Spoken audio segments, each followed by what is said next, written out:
Hi, my name is Andy Fletcher, and a lot of people ask what basic materials and tools I use when I draw.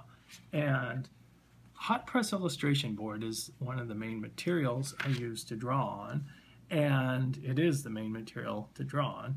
And basically, why I draw on hot press illustration board is that when the finished engine is done, it allows pens such as these to apply the ink, because a lot of times it shows, a lot of people come up and say, well, I can draw the pencil lines, but I don't, if I draw on regular paper, I can use colored pencil, but I'm not able to, the ink doesn't take on regular paper. So that's why I draw on hot press illustration board.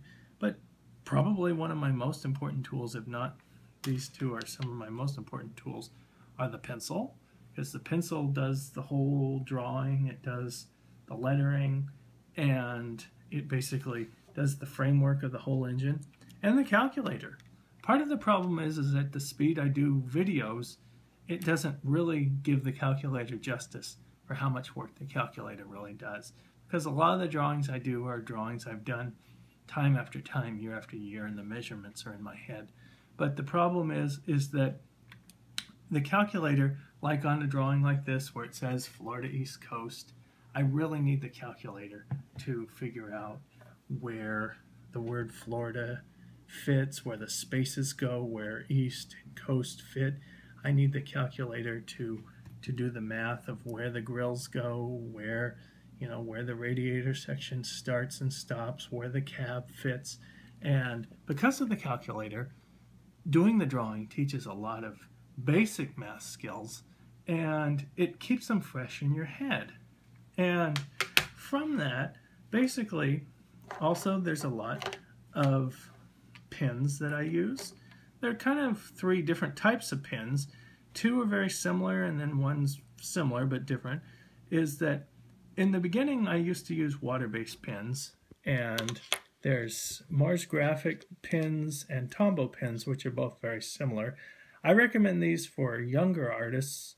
Not that there's any real quality difference one way or the other, but these pens that I am using now, Prismacolor pens, are alcohol-based pens, and they're fine for younger artists, but the water-based pens, alcohol-based pens have a little bit of a scent, and alcohol-based pens, a little bit of alcohol gets in your eyes, it burns.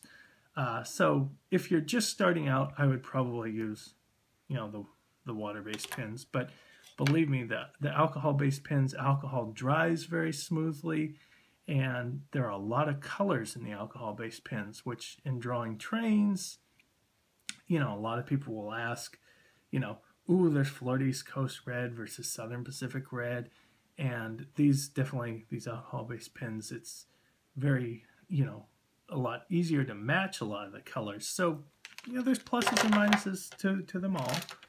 And at times I use ballpoint pens, and at times I use these pens like these micron pens that do a fine line. And that helps do the separation stripes between like where the red stops, and there's a little white separator stripe in the orange. And also, I just sort of, a lot of times, keep a little scrap of color next to my drawing, where if I take like one of my pens, like right when I'm getting started, I will just take it and say, is that the right color? It's a lot like in house paint or something. If you're picking the color to paint the outside of a house, is this the right color? So that if you're committed to a drawing, you don't, end up, painting it a color you don't like. And those are some of my basic tools. And this is my Pocket Pal template, which, as I was talking about the pencil, this is basically the pencil's tool that it really works with. And these two are some of the basic secrets of hand drawing. As far as this has a little 4-inch ruler on it. And through the years, I've basically used this template for 25, 30 years now, almost. And there are other templates there's nothing wrong with any template, but this template being about 4.5 inches long, it moves around nicely in your hand, and it has, little circles, which are good for wheels and that kind of stuff. And it's easy to see the drawing through it, which is very nice, because a lot of times when you're doing lettering, you want to know where it fits on a door, and you have a lot of measurements going on in your mind as you're writing words, or if you're measuring a door, you want to know how it fits compared to a grill. So this is just a very good template. And that being said, those are just some of my basic tools for drawing trains.